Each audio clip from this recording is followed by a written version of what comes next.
বাবা গরিব বলে বাবার কাছে এখন যাবে না। হায়রে মানুষ, কত মানুষের বাবা নাই পৃথিবীতে, আর কেউ বাবাকে পেয়ে হারাচ্ছে বাবাকে। বাবাকে দেখলে আসলেই চিনবেন, কারণ আমার সবচেয়ে বড় ক্লুটাই হচ্ছে এটা। কোনো কাটা দাগ বা কোনো কিছু আছে? কোথায় এটা দেখেন তো। এটা আপনি বলেন, আপনি আপনি আপনি বলেন না এটা।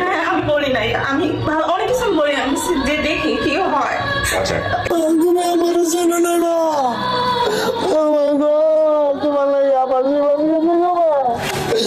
আপনি বসেন বসেন বসেন বসেন। ঘটনা মিলে যাচ্ছে বাবাই তো, সেটাও আমি তোমাদের কাছে যাব না। কেন যাবেন না? তাহলে খুঁজতে আসছিলেন কেন? আমি প্রথমে প্রশ্নটা পাবলিকের প্রশ্ন। হ্যাঁ, আমি বাবা যে অবস্থায় হোক না কেন আমি মেনে নিব, সেটা আপনি বলেছেন। হ্যাঁ, আমি মেনে নিচ্ছি। তাহলে আপনি এই রকম একটা মনের ভিতরে এরকম একটা বিষয় আপনি গোপন করে আজকে বাবাকে পেলেন এবং সেটা আপনি বাবাকে কষ্ট দিলেন, বিষয়টা কেমন হয়ে গেল না? পাবলিক এটাকে ভালো চোখে দেখবে? Likey